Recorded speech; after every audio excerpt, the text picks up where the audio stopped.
Es realmente placentero para quienes venimos del mundo universitario encontrarnos en una escuela que para nosotros fue un sueño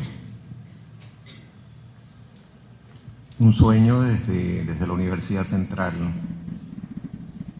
desde quienes vinimos de diferentes facultades, de la Facultad de Ciencias Económicas y Sociales, de la Facultad de Arquitectura, la Facultad de Ciencias,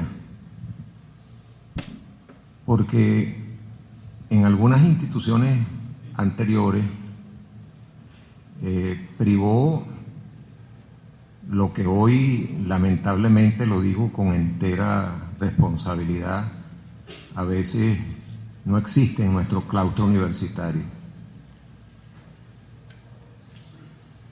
Y cuando algunos de nosotros decidimos crear la Sociedad de los Planificadores Muertos en homenaje a esa bella película que muchos de ustedes deben haber visto en algún momento, la planificación era una mala palabra.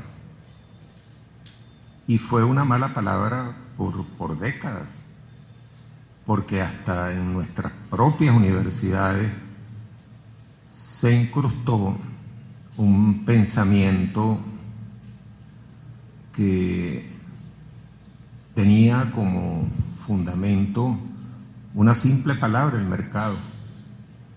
El mercado lo resolvía todo. Y qué bueno que eso pudiese ser así, que un mecanismo como el mercado resolviese la vida de los seres humanos de alguna manera, ¿no? Y en los años 80, a finales de los años, en los años ya 70, mitad de los años 70, y en los años 90, la palabra planificación desapareció inclusive del pensum universitario. No era necesaria, era una mala palabra. Luego de la caída de la Unión Soviética, por supuesto que era el reconocimiento para algunos de que esas experiencias eran experiencias fallidas y que la planificación, con aquel famoso tema del fin de las ideologías, desaparecería. Y desaparecería, voy a ser un tanto duro en el juicio, para los ignorantes, para los que no quieren reconocer la realidad que tenemos cotidianamente. En esa sociedad de los planificadores muertos, en momentos que lo hacíamos en el Centro de Estudio del Desarrollo, pero había compañeros de varias facultades de nuestra Universidad Central, la casa que vence la sombra, nos reuníamos con el propósito de continuar estudiando una disciplina que compleja, pero que tiene asociaciones y tiene historias y tiene experiencias, inclusive en el caso de Venezuela, como lo vamos a ver de manera algo sucinta en esta conversación, que es más que una conferencia. Si la planificación en un momento determinado fue absolutamente necesaria para la construcción de un sistema socialista, porque esta era otra mala palabra que debía desaparecer del diccionario de la política. Y en el caso venezolano, esa palabra también desaparecía inclusive de la cotidianidad de la política. Era el régimen de la Cuarta República. Ahora fíjense, la planificación nacional, que es nuestro tema de hoy tiene antecedentes en la vida de nuestro país, de Venezuela. Pensemos, por ejemplo, el Banco Central de Venezuela, que está cumpliendo 70 años de existencia, la Corporación Venezolana de Fomento, lo que se hizo en Caracas, la gobernación de Caracas después de la muerte de Gómez en el gobierno de López Contreras, e inclusive lo que ocurrió, defino y califico un régimen tiránico como el de Pérez Jiménez, la Oficina de Estudios Especiales de la Presidencia de la República, que la coordinaba una persona ligada al régimen o relacionada con el régimen, como era el general Llovera Páez. Y hoy mucha gente, inclusive que alaba el proceso bolivariano, habla de esas cosas en términos positivos. Era una visión tecnocrática, militarista de la planificación. Pero viene el 23 de enero de 1958. Muchos de ustedes jóvenes no habían nacido todavía, y quienes, como jóvenes estudiantes universitarios, algunos de nosotros habíamos participado el 21 de noviembre de 1957 en aquella huelga que ayudó de alguna manera a la caída del régimen de Pérez Jiménez, comenzó de nuevo a abrirse en ese momento y se crea el 30 de junio de 1958 una comisión especial. Esa comisión la dirigió el doctor Enrique Tejera París,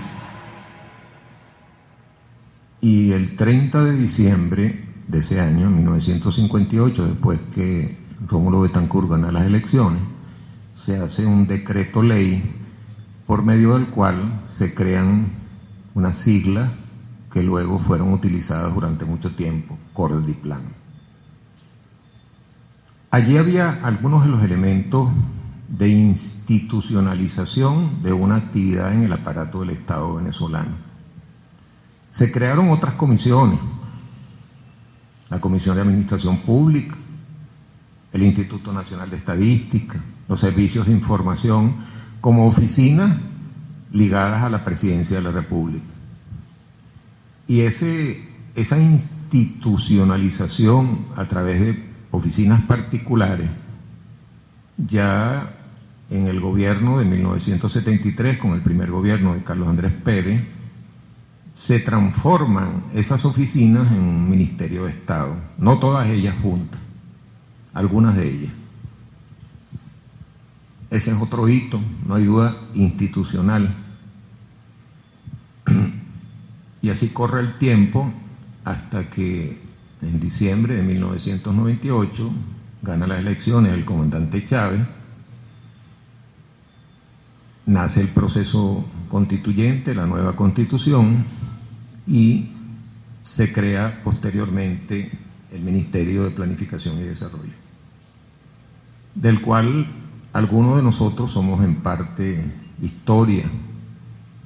Lo que antes nosotros estudiábamos en la universidad como una actividad del aparato del Estado importante dentro de nuestra sociedad capitalista, subdesarrollada, dependiente, rentística, petrolera, ya se hizo una realidad al tratar de construir un ministerio que relacionara la planificación y el desarrollo.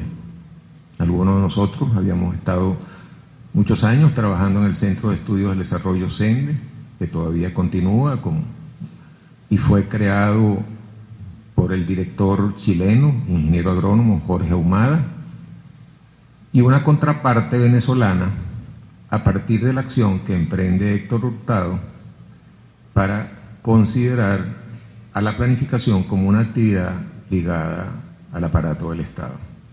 Allí estuvo el doctor Lander como contraparte venezolana,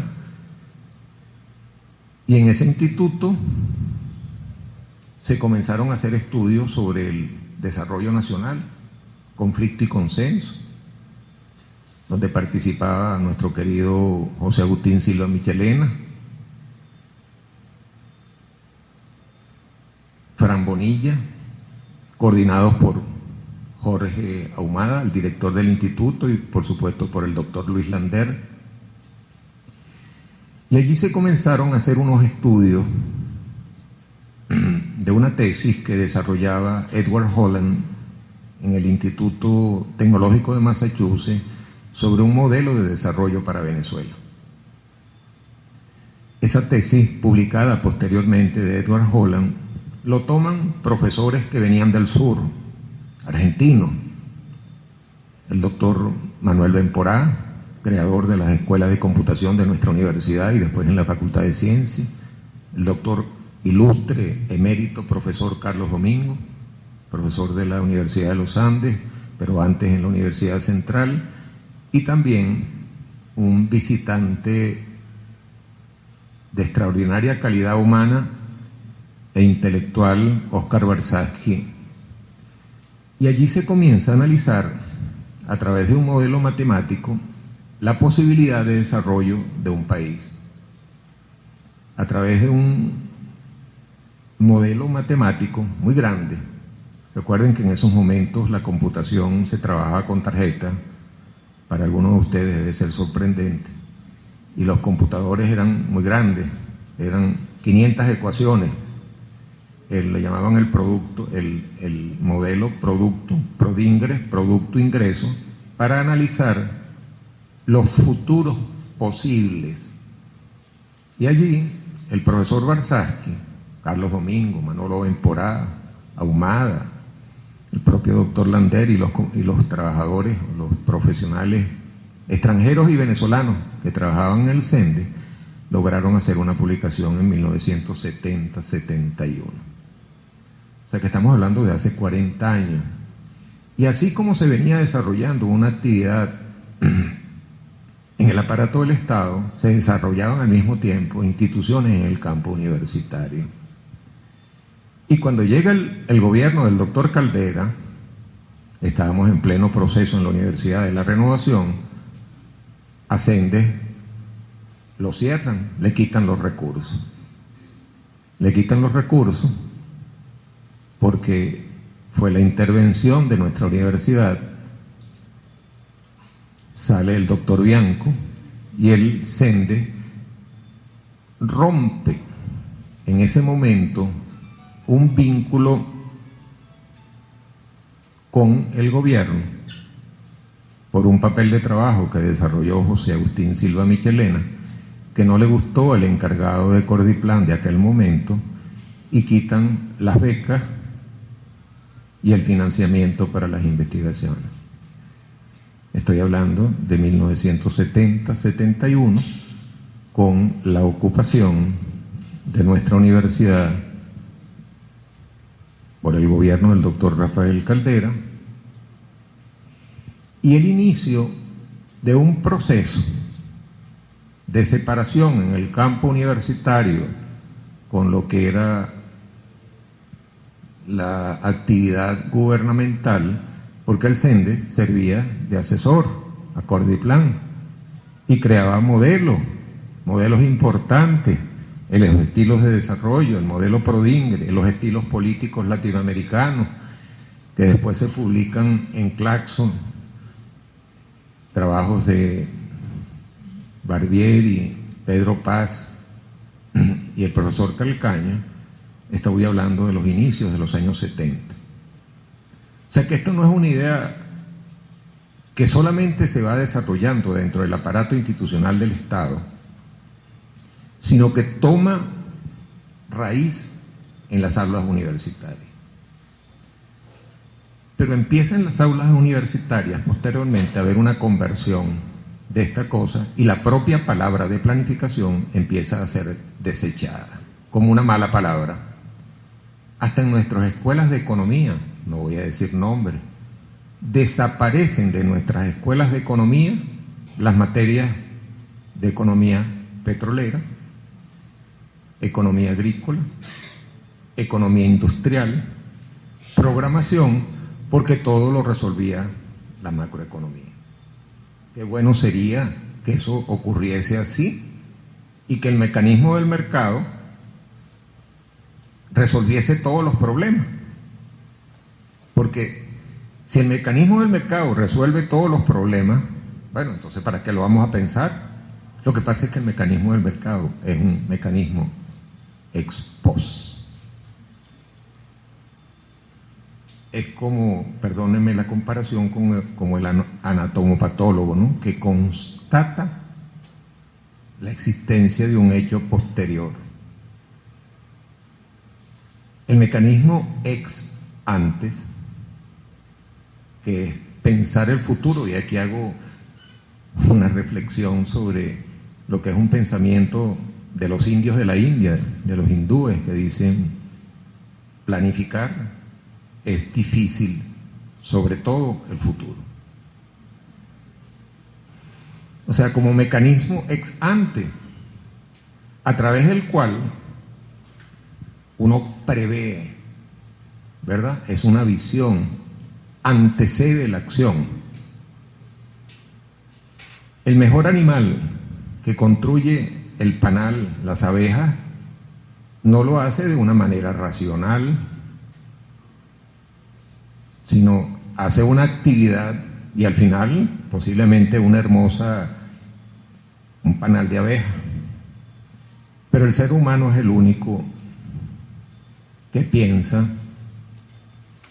a veces, no siempre, antes de actuar. Hay un pensamiento vietnamita, pueblo heroico, que derrotó a los franceses, derrotó a los japoneses y finalmente a los americanos, donde ellos dicen que hay que planificar con prudencia hasta el límite de la estupidez y actuar con audacia hasta el límite de la temeridad. Vaya qué lindo pensamiento vietnamita, ¿no? Pensar bien las cosas antes de hacerlas. No es que eso signifique razón de éxito, pero lo que estamos seguros es que cuando uno no tiene un proyecto, las probabilidades del fracaso son muy altas. Si tenemos un proyecto podemos fracasar. Si no lo tenemos, el fracaso está bastante más cerca. Porque se trata del control del ser humano, de la naturaleza y de las relaciones entre humanos, que afortunadamente no todos somos iguales y no pensamos lo mismo. Porque es un mundo contradictorio, un mundo difícil, complejo. El primer punto que yo quería son ciertos hitos que se corresponden con una experiencia que es venezolana. Yo no estoy hablando de la planificación en la Unión Soviética, yo no estoy hablando de la palabra de la planificación en el mundo capitalista, desarrollado o subdesarrollado. Estoy hablando de la experiencia venezolana. El propio CENDE, institutos que se han formado en Venezuela, IBEPLAN, que se creó a partir de una idea del doctor Carlos Matus Romo, extraordinario compañero chileno que vino después de estar 2 años en Ritoque y nos acompañó en la universidad y después propuso la creación de IBEPLAN. O ahora, el culpable Enrique Vila, que se le ocurrió diseñar esto. Si esto sale mal es culpable de él, si sale bien somos nosotros. Primer elemento entonces, algunos hitos institucionales.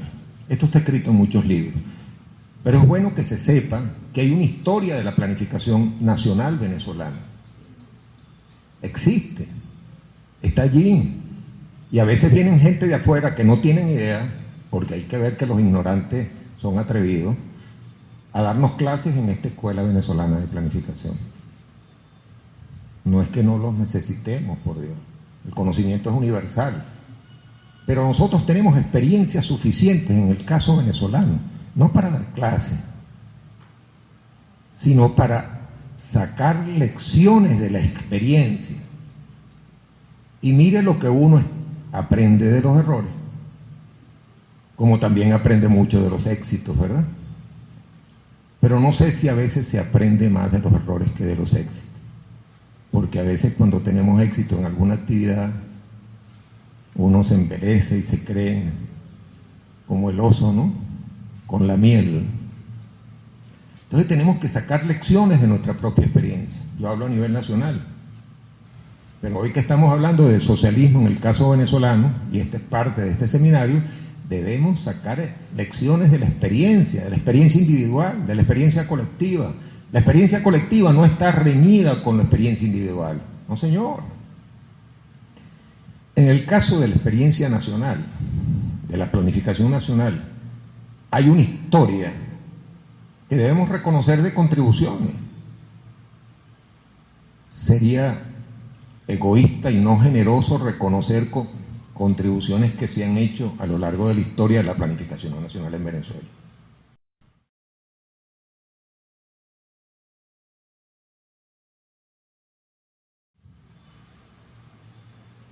Un segundo,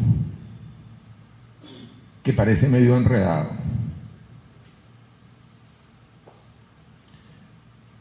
Tiene que ver con las relaciones que se establecen en una actividad particular, la planificación, a partir del Estado.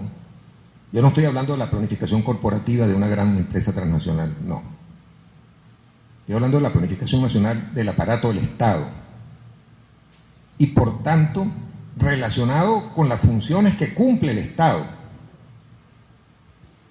No los voy aquí a fastidiar con las teorías del Estado, el significado de la teoría del Estado y lo que es el Estado venezolano.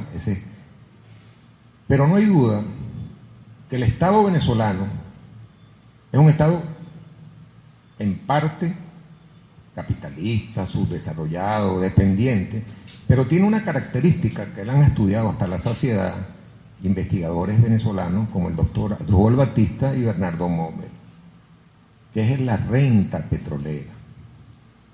El Estado venezolano es un Estado rentista.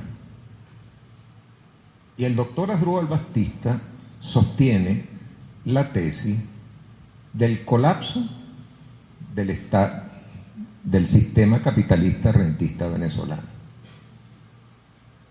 Tiene que ser motivo serio de estudio. Y dice el profesor Batista que a partir de los años 70 este Estado entra en una situación de colapso, de deterioro, y lo podemos señalar apoyando la tesis del doctor Batista.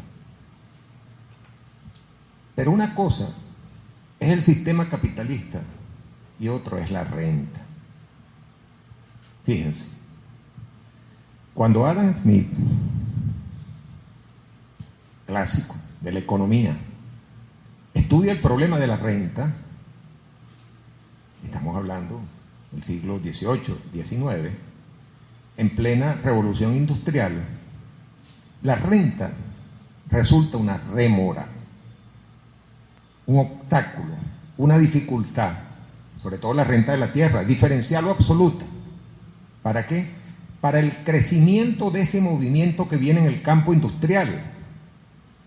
Y si los ingresos son los ingresos del trabajo, del capital, la renta deriva de la propiedad del suelo. Y ese obstáculo que veía Adam Smith, pensador clásico, que se oponía a la corriente de lo que venía del capitalismo industrial, imagínense ustedes ahora nosotros la paradoja en el caso venezolano, hablando de socialismo en un Estado capitalista rentista. Parece que es una contraposición en los términos, ¿no? Pero es que la renta en el capitalismo y la renta agraria disminuía de tamaño en un cierto sentido. El ingreso del capital, el ingreso del trabajo, el ingreso de la propiedad. Pero significa que en el caso venezolano, eso es una cantidad significativa. Sí, el Producto Interno Bruto venezolano son 300.000 millones de dólares. La renta petrolera se encuentra entre un 15 y un 17% de eso. Y eso no es poca cosa. Si estamos hablando de 300.000 millones de dólares, estamos hablando de un 15 y 17%, estamos hablando de entre 40 y 50.000 millones de dólares al año. no son conchas de ajo. Ahora lo que pasa es que esa renta se quedaba en el exterior. Y particularmente en el modelo petrolero venezolano, cuando el comandante Chávez llega al gobierno en diciembre de 1998, los dos elementos clave de la economía venezolana eran volúmenes y precios. Y la política petrolera consistía en altos volúmenes y precios bajos. Cuando el presidente llegó al gobierno el 2 de febrero de 1999, en el primer año hubo que reconducir el presupuesto porque no teníamos cómo pagar sueldos y salarios. Y el precio del petróleo a precios constantes estaba en 8, 9, menos de 10.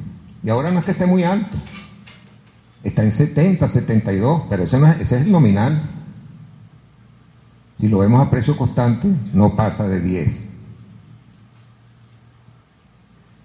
Esa renta, nos dicen Asdrúbal Batista y Bernardo Mover, es un medio de producción no producido, no lo produce ninguno de los venezolanos. Es una renta que se capta del exterior en una cantidad significativa, 15 a 17% del producto, no es poca cosa. Y no es un año en particular, es a lo largo del tiempo. Pero esa renta se quedaba afuera. Altos volúmenes y precios bajos. Cambia la política petrolera, lo recuerdo desde diciembre, cuando el presidente ganó las elecciones en 1998, inmediatamente mandó una misión a Madrid al doctor Ali Rodríguez Araque y Héctor Ciabaldini Ortega para que conversaran con los mexicanos, los árabes en Madrid. ¿Por qué? Es que había un ministro de Energía y Petróleo, o de Petróleo, que le había dicho a los árabes que eran Pinocho. A usted le va a decir Pinocho un socio. ¿Cómo se estará dando vueltas en la tumba el doctor Pérez Alfonso, verdad? Pero es que esa renta se captaba pero se quedaba afuera. Una cifra que repito permanentemente. Morgan Guaranty Trust, 1989. Los venezolanos poseíamos en el exterior 89.000 millones de dólares. A una tasa de interés baja, ahorita están casi en cero, esa cifra supera los 100.000 millones de dólares. Cuando nosotros estábamos trabajando con el comandante Chávez para la Agenda Alternativa Bolivariana en 1996, empezábamos a tratar de cuantificar cuál era la deuda social acumulada y hablábamos que estaba cerca de los 100.000 millones de dólares. Óigase bien, era una cifra parecida a la que después el Morgan Guaranty Trust decía que era lo que tenían los venezolanos, pero no eran los 27 o 28 millones de venezolanos, eran 20, 30, 40 mil venezolanos que tenían depositado eso en el exterior. O sea, una renta, un medio de producción no producido, que proviene de la propiedad del subsuelo, en este caso, el petróleo venezolano, terminaba PDVSA ya nacionalizada a mitad de los años 70, en que no pagaba regalías, no pagaba dividendos y el impuesto sobre la renta venía bajando. Qué bonito, ¿no? Así cualquiera, ¿verdad, camarada? Porque eso al final salía del país y es una cantidad importante. Bueno, desde el mismo diciembre de 1998 se define un cambio en la política petrolera que va a determinar que los volúmenes tienen que ser adecuados y los precios justos. Yo tuve la oportunidad de viajar con el presidente. Ningún presidente se había atrevido a pasar la frontera de Irán a Irak y le dimos la cara a Saddam Hussein con las presiones que recibía el presidente para que no hiciera la visita. Después se hizo la conferencia de la OPEP en Venezuela, porque se estaba en la búsqueda de un proceso de decisión autónoma, soberano, de una riqueza que es propiedad del Estado, subsuelo, una renta que se paga por la propiedad del subsuelo, pero que se quedaba en el exterior. La cosa comenzó a cambiar. ¿Y de dónde creen ustedes que sacan los reales? el presidente Chávez, una morusita que tiene allí. En todos estos años se ha invertido en el campo social cerca de 330.000 millones de dólares en la parte social. Óigase bien, 330.000 millones de dólares en la parte social. O sea que a valor presente, nosotros, de aquellas estimaciones que hacíamos, a valor constante, se ha pagado parte de la deuda social. 330.000 millones de dólares. Pues eso se iba para afuera. Y eso es producto de una política nacional, social, incluyente, que ha sido una constante del presidente Chávez, aún en las peores condiciones del golpe de Estado y el sabotaje petrolero del 2002 y de finales del 2002 y inicio del 2003. Entonces, si bien puede ser cierta la tesis del profesor Asdrúbal Batista en términos de un colapso, y eso lo vemos cuando analizamos la relación entre la inversión y el producto que va descendiendo a lo largo del tiempo, no hemos podido pasar en estos años, en estos 10 años del proceso bolivariano, de un 20-25% de la inversión en relación al producto, sobre todo inversión pública. Por eso se creó el Fonden. Tendríamos unas reservas de casi 80 o 90 mil millones de dólares. ¿Para qué? Para tenerlas allí. Y siempre hago la figura del pobre y cristiano que ve la iglesia llena de oro, ¿verdad?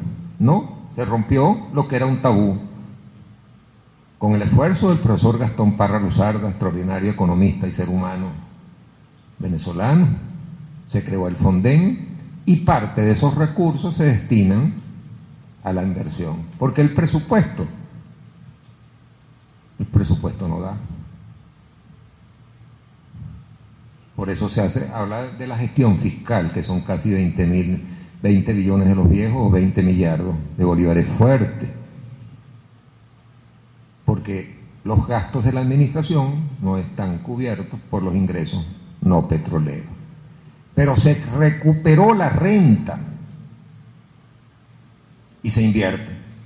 Y ahí está una expresión, 330.000 millones de dólares en la inversión social, educación, salud, vivienda, ciencia y tecnología, etcétera, etcétera, y pare de contar. Y ahí están los indicadores. Vea usted el índice de desarrollo humano, vea usted la concentración del ingreso a partir de Gini, vea usted la disminución de la pobreza, vea el cumplimiento de las metas del milenio, porque ha sido una política constante, una recuperación de la renta y una redistribución de la renta en función social,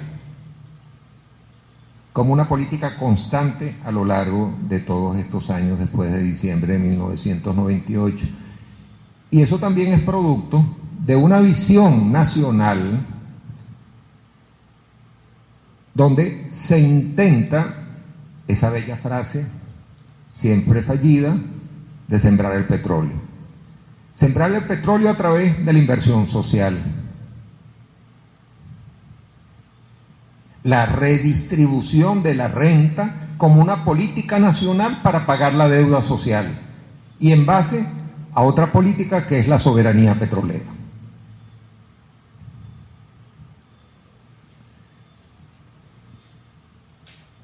Dirán ustedes, ¿y qué tiene que ver la planificación con esto? ¿O es que estas cosas salen de la nada o de la simple inspiración? No, salen de algunos elementos, y después voy a entrar de nuevo en este argumento, de la utilización de la planificación como una tecnología social. Yo sostengo que la planificación es una actividad tecnológica, no es científica. Se fundamenta en una ciencia, en un conocimiento, en el diagnóstico. Cuando uno hace un diagnóstico tiene que ser científico, con evidencia. Hay una diferencia fundamental. La ciencia busca la verdad, la tecnología tiene como fin la utilidad. Entonces, si suponemos y entendemos a la planificación como una tecnología social, es útil. Y esa se expresa en la elaboración de unos documentos. Claro, un documento plan que a lo mejor ilumina muchas bibliotecas, eso tiene que tener alguna utilidad. Y muchos venezolanos actualmente utilizamos el plan cuando nos conviene como una cita de autoridad. Cuando no nos conviene lo tiramos al cesto de la basura. Estos libritos muchos se han perdido y los encontramos en la basura, ¿no? Esto es un texto, es literatura, pero aquí hay unos objetivos, unas estrategias. Luego viene la parte de programación, sobre esto vamos a hablar también.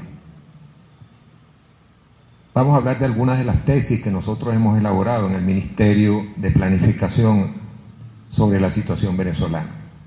Estas tesis las desarrollamos nosotros a raíz de un problema que nos puso el presidente, pues sí, siempre está agitando. Cuando se crearon las empresas de producción social, hicimos una reflexión en el ministerio y elaboramos estas tesis para la discusión. Esta primera tesis, ¿qué dice? La voy a leer para quienes no lo pueden ver acá. El modelo rentista capitalista es incapaz de garantizar la satisfacción de las necesidades sociales para los venezolanos de forma permanente. Por ello se requiere sustituirlo por uno productivo de carácter socialista.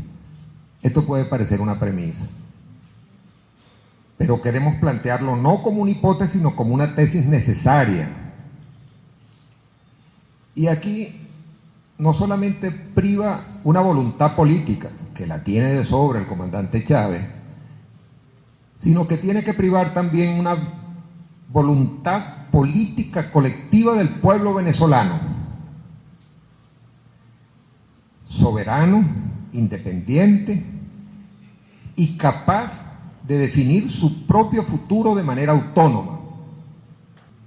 En este caso, se trata de una voluntad política puesta al servicio de un futuro, la sociedad socialista. Ahora, ¿cómo se come eso? Tendríamos, yo por lo pronto no estoy de acuerdo a los que hablan del socialismo del siglo XXI. Eso sería desconocer la historia que el socialismo se ha tratado de construir en siglos anteriores. Desde los socialistas utópicos hasta Carlos Marx, hasta las experiencias de la Unión Soviética, el pueblo de Vietnam y el pueblo chino. Esa es otra discusión. Pero el socialismo no se crea, o las experiencias socialistas o presocialistas de finales del siglo XVII, del siglo XVIII, XIX. Nuestro propio Simón Rodríguez, ¿qué está haciendo usted, maestro? Cuando estaba construyendo la fábrica de velas, lo decían loco. No, estoy construyendo unas velas para iluminar el futuro, decía algo así. Para visualizar el futuro. Ese modelo que lo podemos definir simplemente por negación, no queremos lo que existe, ¿verdad? El negativo o el positivo. O sea, es el futuro que queremos construir, es poner las fuerzas en disposición a crear una nueva sociedad utópica, científica, pero donde necesariamente debe existir una voluntad política, no solamente de un ser humano, de un pueblo, de un colectivo. Entonces, afirmamos en esta tesis esa necesidad. Una segunda tesis que planteábamos era, decíamos, la transición de un modelo rentista capitalista, como lo tenemos en Venezuela, lo ilustrábamos en términos de las tesis del profesor Asdrúbal Batista, pero también de la constancia y la cantidad, la magnitud de la renta, la transición de un modelo rentista capitalista a uno productivo socialista. Requiere la activación de un poder productivo basado en el trabajo. No estamos hablando del poder del capital, sino es el de los trabajadores. ¿Y de qué socialismo estamos hablando si no hablamos del trabajo? Y productivo socialista significa que también tenemos que superar el elemento rentista. Si nosotros queremos construir en Venezuela una sociedad socialista Debemos superar el carácter rentista de nuestra economía. No es que no vayamos a seguir viviendo del petróleo, seguramente que por muchos años. La tercera tesis, un poco más larga, dice lo siguiente: el proceso de transición venezolano está orientado a la construcción de un metabolismo social que se sustenta en un intercambio de actividades productivas genuinamente planificada. Si existiese el mecanismo del mercado, lo resolvería solo. Y autogestionadas por los productores libres asociados. Esta es una categoría que viene de Marx. Cada vez más justas, equitativas y solidarias, de manera eficiente y oportuna en cantidades, costos y precios adecuados que incluyan una acumulación fundamentalmente basada en el trabajo. No es fundamentada en la lógica del capital, la acumulación capitalista, ¿verdad? La ganancia del empresario individual. Porque el trabajo puede producir un plus trabajo. Ahora, ¿quién se apropia de ese plus trabajo? ¿El Estado? ¿Cómo se distribuye? Entonces, aquí hay un problema de la distribución del excedente, y eso es un problema propio que tiene que encarar el modelo de desarrollo y, por supuesto, la planificación. ¿Quién genera el excedente? ¿Cuánto excedente se genera? ¿Cómo se distribuye socialmente?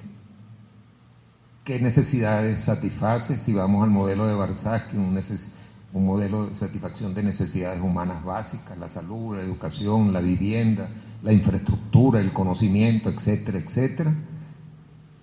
Porque los objetivos y los propósitos siempre son infinitos, el ser humano nunca está satisfecho. Y entonces en esta tesis planteamos la necesidad, y aquí lo decimos, de actividades productivas genuinamente planificadas.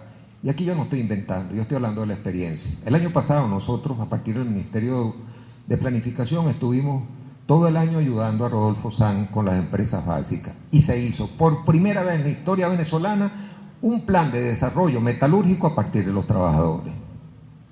Ustedes saben que para producir una tonelada de aluminio en Venezuela puede costar $3.000-4.000 la tonelada y se vende a 1.500. Bueno, alguien tiene que pagar la cuenta, o eso es un subsidio, o de los empresarios que lo reciben por las cuotas del aluminio, o los que los compran afuera, o el desarrollo de aguas abajo de toda la industria. Entonces se necesitan actividades productivas genuinamente planificadas, y ya estudiamos todos los procesos de la cadena del aluminio, del hierro y del acero, para optar y alcanzar el control de la producción por parte de los trabajadores. ¿Qué hizo Termion? Y aquí lo digo con entera responsabilidad. Desmantelaron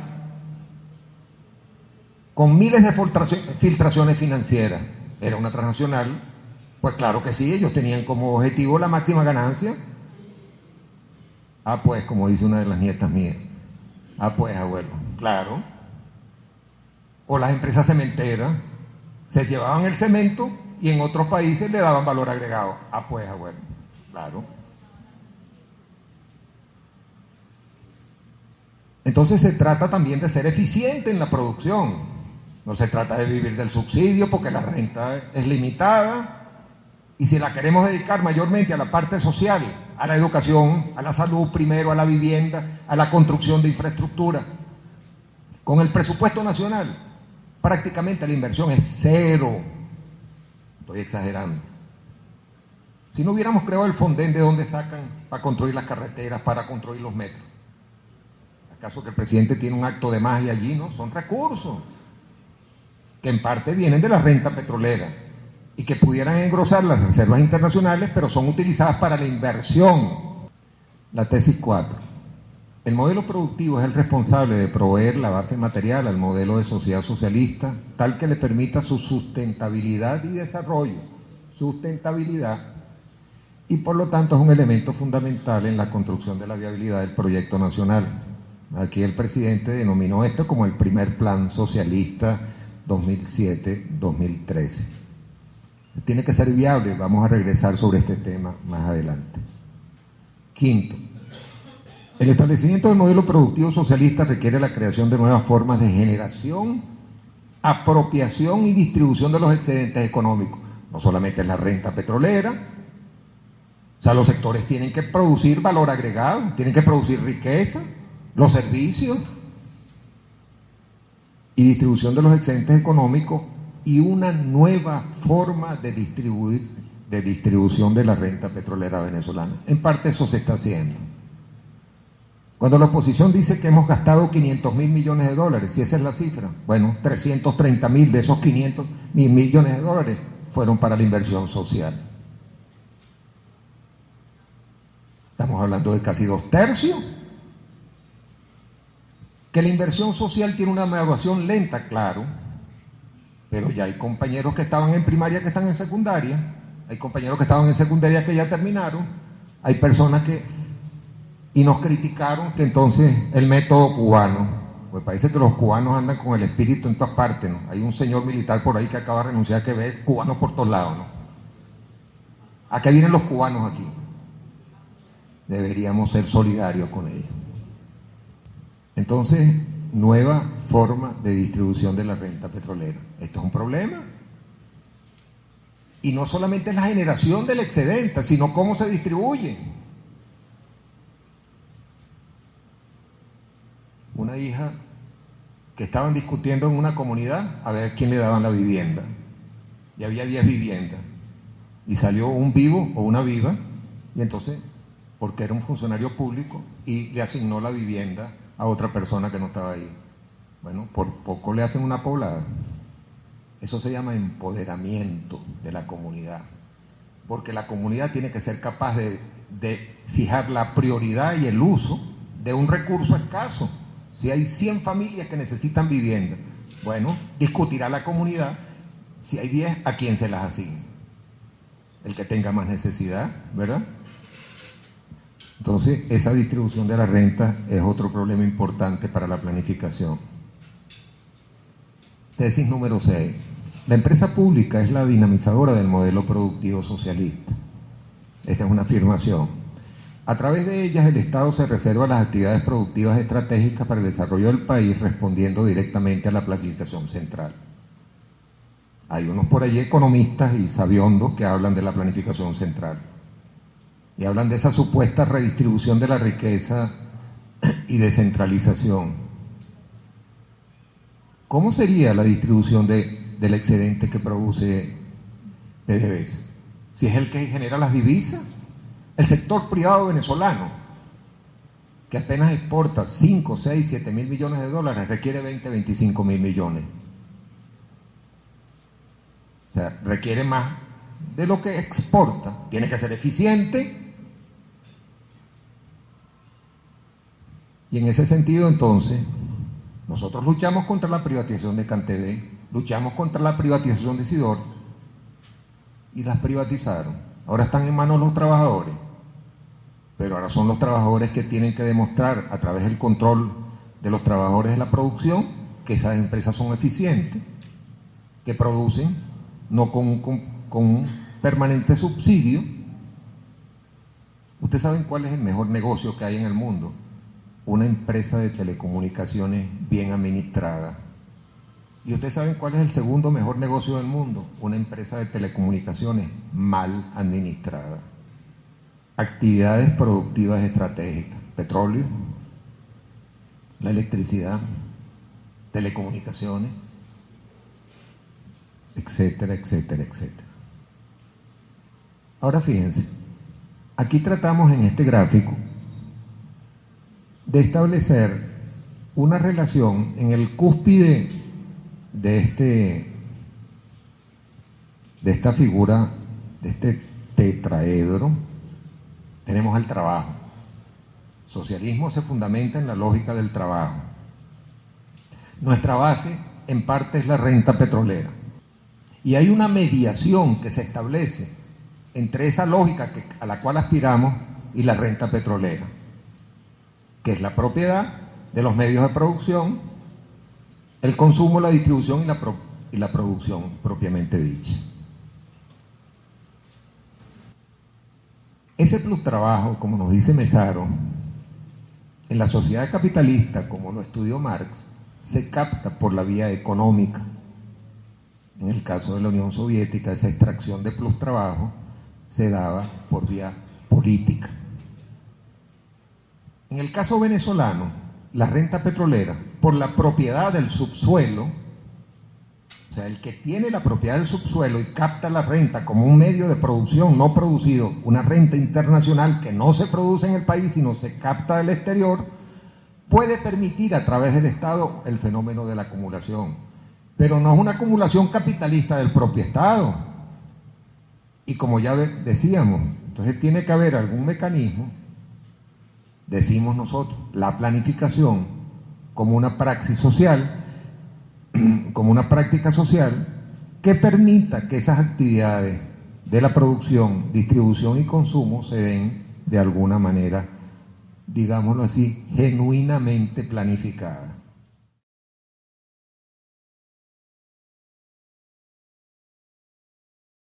¿Qué quiero decir como tecnología social, como praxis política? Esto sí es una tesis. Sostengo, y lo hago en personal para no involucrar a los compañeros, que la planificación, un libro que escribimos hace tiempo cuando estudiábamos con el profesor José Agustín Silva Michelena en los años 70, en aquel momento decíamos la planificación como un proceso social, hoy diríamos la planificación como una tecnología social. Y aquí quiero hacer la diferencia. Hay quienes sostienen que la planificación es una actividad meramente científica. Y vuelvo a lo que comenté antes. La ciencia tiene como propósito el conocimiento de la verdad. Y el científico, cuando investiga, busca la verdad de las cosas, la verdad de los hechos, la verdad de la sociedad, lo más profundo. Y los criterios que miden la actividad científica es lo que se llama la filosofía de la ciencia. Quienes conocen a Popper, Karl Popper, ven cómo determina los criterios, la filosofía de la ciencia, en este caso popperiana, cuál es la ciencia que se debe practicar y cómo se debe practicar, en el sentido de Popper. O sea, la ciencia tiene unos procedimientos, una manera de investigación, de búsqueda de la verdad, y llega a ciertas verdades, que las plantea como hipótesis, como todo investigador, y al final esas hipótesis sustentadas, fundamentadas, se conviertan en tesis. Este es un procedimiento. En el caso de la planificación, no es que no se sustente el conocimiento en la verdad. Eso es como un médico, tecnólogo, un ingeniero, tecnólogo. No es el científico, no es el físico, no es el matemático, no es el químico, ¿verdad? Es una, llamámoslo así, una ciencia aplicada, una tecnología. Y la tecnología no busca la verdad, busca la utilidad. Y aquí hay una diferencia fundamental entre la búsqueda de la verdad en la ciencia, en la cual se fundamenta un conocimiento que puede tener un planificador para hacer un diagnóstico de la realidad, y lo que es la acción del planificador en términos de una acción transformadora de la realidad. Si usamos la palabra de nuestro querido profesor García Vaca, él no decía transformar, cambiar la forma, sino transustanciar, cambiar la sustancia. Y de eso se trata si nosotros lo que queremos es construir un sistema diferente, un sistema socialista no basado en la lógica del capital, sino basado en la lógica del trabajo. Hay una sustancia diferente que es la producción del excedente, el trabajador, el trabajo. Pero cómo se capta ese excedente, por vía económica o por vía política, y cómo se distribuye en la sociedad. Allí entonces es donde entra la planificación como una tecnología que está asociada a una praxis. No es teoría nada más. Por eso es que es tan importante las experiencias. Son los errores, no solamente en tratar de conocer la realidad social, política, económica de la naturaleza, sino cómo se transforma aquello que decía Marx. Los filósofos se han encargado hasta ahora de conocer, hay que transformar, transustanciar en términos de García Vaca. Y ese es precisamente uno de los elementos fundamentales de la planificación, si es que la queremos utilizar como una tecnología social transustanciadora. Podríamos decir transformadora, ¿verdad? Porque transforma, es la forma, ¿no? Es la sustancia no solamente del régimen político, la naturaleza del modo de producción, de capitalista a socialista. Eso, si lo utilizamos la palabra del profesor Carlos Domingo, es un cambio estructural de las estructuras de propiedad, de producción, de distribución y de consumo, lo que decía Arminda, el consumismo. ¿Cómo nos comportamos nosotros en términos de una sociedad socialista, en términos de la captación? Dame lo mío, con lo mío no te metas, ¿verdad? Y cómo resolvemos la contradicción entre el ser humano individual y el ser colectivo, que lo dijimos al principio. Esas contradicciones son solubles en la medida en que se puedan resolver satisfaciendo necesidades de carácter individual de una manera colectiva, y que una decisión colectiva satisfaga una necesidad particular de una familia, la más necesitada, en una comunidad, que diga, esta familia es la primera que tiene que tener acceso a la vivienda y a las fuentes de trabajo, en una decisión colectiva. Un solo palo no hace montaña, el presidente Chávez no puede hacer montaña. Y la posibilidad de que este sistema sea viable y sustentable es que exista una conciencia política colectiva. Llámese en los términos de Gramsci, el príncipe moderno, el partido político. Entonces, es importante, en términos del uso de la planificación, así sea en las comunidades, para ver qué es lo que se quiere. No hay mejor viento si uno no sabe dónde va, mano. ¿Cuáles son los propósitos? ¿Qué es lo que se busca? ¿Qué es lo que se quiere? En el campo de la planificación no solamente es un propósito abstracto, tiene que ser concreto, una meta, una cuantificación del propósito en el tiempo y en el espacio. Y aquí voy a mostrar simplemente dos conceptos que son fundamentales en el campo de la planificación. Un primero, que es la direccionalidad del proceso. La utopía, lugar que no existe, pero que ayuda a orientar el camino, como algo que uno nunca alcanza, porque a medida que se va aproximando se va más allá como el horizonte. Pero ayuda, ¿de qué ayuda? Ayuda. Entonces tiene que ser no una utopía concreta, específica, asible, determinada. Un programa, aquí está, un plan, una constitución. Nos lo decía el profesor Mesaro, que nosotros estábamos locos, porque lo primero que íbamos a aprobar era la constitución. Y nos decía que los procesos jurídicos son consolidación de procesos políticos a posteriori. Y tuvo razón. Cuando el presidente intentó cambiar la constitución, no pudo. No pudo. Porque ese es un proceso de cristalización. Hay países que no tienen constitución, son las leyes de las costumbres, porque es un proceso dinámico, o sea, así como los planes, esto es dinámico y tiene que ser evaluado de manera permanente, supervisada en sus acciones, sus políticas, sus proyectos. Entonces, si no tenemos direccionalidad, si no tenemos programa, si no tenemos propósito, bueno, andamos ahí como unos veletas, ¿verdad? Y un segundo concepto importante es el de la viabilidad. Podemos tener claro lo que queremos. Sí, yo quiero ir para China, yo quiero ir para la Luna, ¿y cuánto cuesta eso? Yo quiero tener 3 Ferrari, eso lo digo otra vez. ¿Cómo hago yo para comprar 3 Ferrari? Entonces los procesos de direccionalidad tienen que estar acompañados con procesos que sean viables. Y la viabilidad significa una cuantificación, recursos, no solamente dinero, seres humanos, tecnología, organización, etcétera, etcétera, todos los factores de la producción, capital de trabajo, maquinaria, tierra. Estos son los dos elementos básicos que después podemos desarrollar en cualquier proceso de planificación hasta llegar al máximo detalle.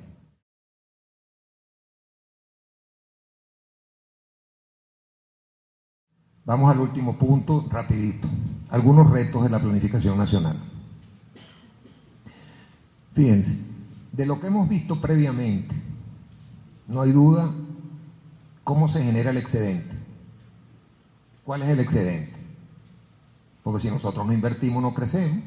La economía venezolana está ahorita en un proceso difícil de decrecimiento. Vamos a ver cuáles son las cifras del primer trimestre, pero ya tenemos 3 trimestres de creciendo. Hay que crecer, porque mientras más crece el valor agregado, digámoslo así, la torta, hay más que distribuir. Si se reduce, ¿verdad?, hay menos. Entonces, un elemento tiene que ser fundamental en el caso venezolano con la generación del excedente, y allí la captación de la renta. Un segundo elemento tiene que ver con la distribución del excedente. Y aquí hay una cosa firme, que es una política que se ha dado en este tiempo, que es una política social incluyente para la redistribución de ese excedente. Si son 500.000 millones de dólares, 330.000 han sido invertidos en la parte social. Pero eso no es suficiente. ¿Cuáles son aquellas actividades que son prioritarias? Solamente el petróleo, y el sembrar el petróleo, y la agricultura, y el alimento, y las industrias básicas, y los servicios, y la infraestructura. Allí entramos entonces en un problema severo de programación, porque tenemos que distribuir, no tenemos un solo objetivo, tenemos muchos objetivos, una función multiobjetivo, y los recursos son escasos. ¿Y a qué los dedicamos en el tiempo? No digo yo que hay un proceso de maximización, de optimización, como en el campo de la investigación de operaciones, pero tiene que haber una distribución, si uno fija 25.000 objetivos y hable 20.000 frentes, evidentemente que algún conejo se le va o se le quema, ¿verdad? Entonces hay que concentrar aquellos elementos prioritarios que permiten una concentración de esfuerzo para lograr esos objetivos en el corto plazo, en el mediano y en el largo plazo. Aquí entonces interviene también el factor tiempo. ¿Cómo hacemos nosotros para resolver los problemas hoy y aquí de manera inmediata? No podemos. Se necesita un proceso de maduración, y los procesos de maduración en el ámbito político son diferentes a los procesos de maduración en el campo económico, productivo, y son mucho más diferentes en el campo cultural. Entonces, el modelo de desarrollo, el estilo de desarrollo en términos de Varsavsky, ¿cuál es? Socialista. ¿Cómo se come eso? Entonces no son solamente problemas de la propiedad, no son solamente problemas de la producción, no son solamente problemas de la distribución, sino también del consumo. Bueno, yo creo que he abusado de la paciencia de ustedes. Muchas gracias.